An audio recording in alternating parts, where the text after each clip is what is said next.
all have their great value to their own right. And Miranda is a more affordable option with a whole lot of really cool features that we're putting into these homes, so that when the finished product is done, you look through it and you can't believe that it's a production home. You might think it's a custom home. But again, using those using the economies of scale that we have and our ability to purchase, we're able to drive really great value out of that. And it's an excellent investment opportunity inside of that for large home sites that are 100 feet wide. Exactly. Yeah. And everything comes with it. You have the granite countertops, correct? Yes, yes. These are some of the features that you always hear people, if they're remodeling a house, they always watching HGTV. I always say we're kind of the HGTV on radio.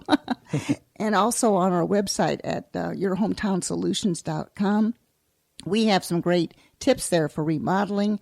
And you'll see that people are asking for a lot of the things that come standard. Right. So they don't have to think. Now, one of the things that you had talked about before is how many moving parts are there to a new home? There's over 10,000 moving parts and pieces. So that actually, if you think about it, and it's sort of the fulfilling concept for us inside of the industry, is when you think about all of those moving parts and pieces, somebody has to make those pieces, somebody has to put in those pieces, all of that. So it really does drive economies. And so, people don't realize that when you purchase a new home, you're actually helping a whole lot of local businesses and national businesses in the process. Point. Exactly. And out of those 10,000 pieces, yes, sometimes it feels like 10 million out of those 10,000.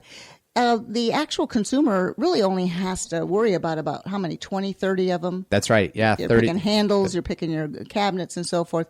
Because with custom homes, they'll just say, well, what do you want? Anything you want. It's almost too overwhelming sometimes. Yeah, it can be. And you have to visit a lot of different places to pick all of that out. And what we've done is simplify that process. And that's intentionally simplify it so that it's less overwhelming. And you're in one particular spot. Our design center's inside of all of our models, and you can see all of the great features that you can pick all in one spot and put it all together, see how it all looks together, mix and match it, and be able to really see in one visit all of the things that are going to go into your home.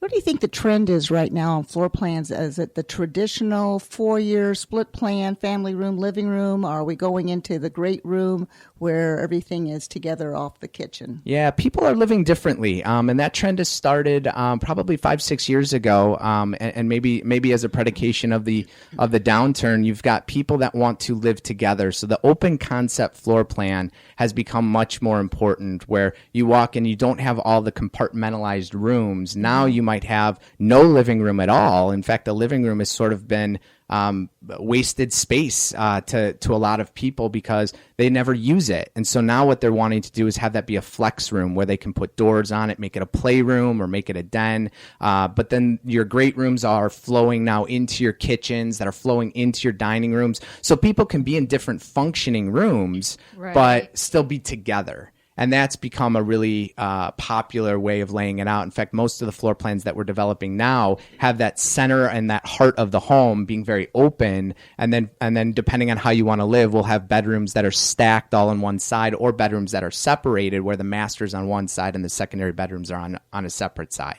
And that's a taste thing. There still is a lot of personalization that goes into the home, and we try to accommodate different lifestyles and how people live, so that they have choice and they feel that they've been able to really pick a plan that meets their needs. But the trend certainly has been to those open concepts.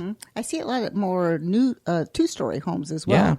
Yeah. That seems to be a new trend, seeing maybe the spare bedrooms upstairs. Sometimes the masters are down, or vice versa. You have all different, because I think that people are realizing now that sometimes they've got their grown children living with them, they've got their grandchildren living with them. We've almost come back to the old-fashioned way where the entire family, 2 or 3 generations, is living under the same roof for whatever reason. And we're finding that home is becoming more of an entertainment. It's almost, you could have a staycation there because you've got everything you want. You got your pool or whatever you have in your backyard. So people are really looking at their homes because they're staying indoors, I think, a lot more than they they were a few years ago. Yeah, I agree with that. I think that you've also got a lot of families that are moving, and those two-stories do function well for families, whereas Florida may have been known as a place where you might retire. It's not the case in Brevard County as much anymore. You have a lot of families that are coming here as well, and so a two-story is a very conducive floor plan for people with children. Yeah. Let's talk about energy efficiency, because that's a big... Took the words out of my mouth, yes, Jean. I'll tell you, that is the big key word, energy efficiency. Gosh, I remember the day when you had a efficiency factor of 10 on your air conditioner. That was a big deal. Right. And now the AC, I think, is about, what is it, about 14 or 15 or something? The code is 14, and it's a really good topic because I think I have been pleasantly surprised at the demand for energy efficiencies here in this market. We have a smart consumer base. We have engineers in this consumer base that are smart and care about it. And a lot of places that I've been throughout the country and studied new construction, what I've seen is that energy efficiencies were sort of this buzzword, but no one really could quantify it. And I want to, before we talk about these specific features, I want to sort of quantify this for people so that they understand the true value of an energy efficient home. New construction, on average, and you can go to, there's a great website, it's newhomesource.com/start fresh. And if you go to that website, it's got all sorts of different ways of calculating the benefits of new construction versus a resale home. One of the most obvious things is a calculator that will help you calculate what the true value is for the maintenance cost savings and utility cost savings for an energy efficient home built to today's codes. That number is anywhere between $2,000 and $3,000 a year. So, Carolyn, I look at you and I say, okay, so $2,000 or $3,000 a year, that's about $200 a month. Right. That translates to a significant amount of purchase power that you might get if I buy a $300,000 home, but I'm saving $200 a month. That really translates to nearly $40,000 of purchase power. Yeah. And so you're effectively buying a $260,000 home if you look at total cost of ownership. Right. And that's the big thing that I think instead of shopping for based on price, you have to shop and look at it based on total cost of ownership. Home, not all homes are equal. And if a home performs better, your total cost of ownership may be less. So while you think you're looking at a $260,000 home, you may be able to afford a $300,000 new construction home and keep your payment exactly the same, factoring in all total cost of ownership. So that website was newhomesource.com/start fresh. You got it. Correct? Start fresh, correct. So write that down. We'll put it on our website as well as yourhometownsolutions.com, because we love those third-party sources because you can sit there and get so much great information. Right. Let's talk now about the differences between, let's say, Miranda and some of the other builders that are out there. I mean, you're right here. Let's talk the differences between Miranda. And one of the things I'd like to talk about is most builders will give a 1-year warranty. That's kind of a given, even on the custom builders, 1-year warranty. But Miranda's a little different. Tell us about your warranty package. Yeah, there's a lot of things that we're very proud of at Miranda Homes, and certainly we use a third-party warranty called Builder's Bonded Warranty, and that is a very important thing to look at when you're shopping for a home. In fact, a lot of consumers are demanding it these days because they're getting more educated. There's more information online. Yes. They know that if you're offering a 1-year warranty, the state requires you to do that, and so you're just doing the bare minimum. The bonded warranty is a 1, 2, and 10-year warranty. And what that means is that certain things are covered for 1 year. In fact, the whole home is covered for 1 year. 2-year, you have your leaks protection, HVAC, ventilation, electrical, all of the things behind the walls that are now covered for. So things you can't see are covered for 2 years. And then 10 years, you have structural warranty, which is important here in Florida, especially. Yes. You've got things called hurricanes that come through, and you want to know that your home was built structurally sound and warranted for 10 years. If you're not getting those warranties, I would ask why. Because they are things that are available to a builder to provide and should be provided. If the home is built right, it's really the builder's guarantee that, hey, look, we did it right the first time and we're going to warranty it. The third-party warranty is important too to a consumer, because now they have a third party they can go to in case there's any disagreements between their perceptions and the builder's perceptions. And it's worth mentioning, you asked the differences for Miranda. We've had builders, the builder bonded warranty since 2006 and have yet to have a claim in that 10-year span. And how many thousands of homes were built in that period? Many thousands over that 10 years. So, and not one single claim. Exactly. Well, the one thing I wanted to also ask Carolyn Wolf with Certified Mortgage Planners.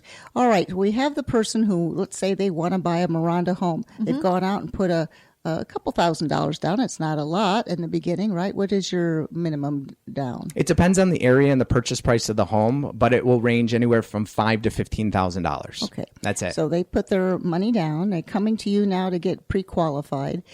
How do you arrange the appraisal since the house isn't built yet? Do you just go by the floor plans? Can you call the sales office to find out what the range of prices are in that area? Does that affect the appraisal? Everything actually affects the appraisal as far as sales price and what's been selling, because we're always going to look at what has sold. That's the history. And there's two different ways we can do it. One, we can do it where we do a subject to, and the appraiser knows what the plans and specs are of the home. So they do it based on what they're seeing on paper. And then they would go out, once the certificate of occupancy is issued, go out to the home, make sure it's actually there, and then do a final value. Or we just do one appraisal once the certificate of occupancy is done and get a final value. Exactly. When you have professionals working on your behalf, listeners, it makes it very easy. I always tell people, don't try to do this on your own. Get in touch with the professionals. Sit down with a consultant at Miranda Homes. Give me a call. We can talk about various options for you. Ask Carolyn Wolf. We had GI Tax on last week. Ask these professionals. That's why they're on the show. They want to give you the information that you need to make that very good, valuable decision. Also, we've got a couple more minutes left. I wanted to talk about just also some of the different states that Miranda's in. We didn't touch on that in the beginning. I think that's kind of important, that you're national. You're in 6 or 7, 8 states, aren't you? We're in 5. We're in Pennsylvania, Ohio, Kentucky, Georgia, and of course, Florida. Mm-hmm. And as we've talked about in the past, a lot of the states, like even Chicago and Illinois, they're leaving those states. Right. Yes, I'm a perfect example of that. Exactly. So you have the Arizona, the Californias, the Floridas, the Texas. Those are the states that we're really a magnet to those people in the north, because we've got the jobs, we've got a lot of things going. And I always look at that weather about now, and where they have relatives in the Chicago area, and all that wind coming off Lake Michigan, and yes, all the snow and everything. And I go, yes, I was there for a while, and I don't miss that. So I can appreciate that. I can vouch for that, Jean. Exactly. What I wanted to also say, a little personal note.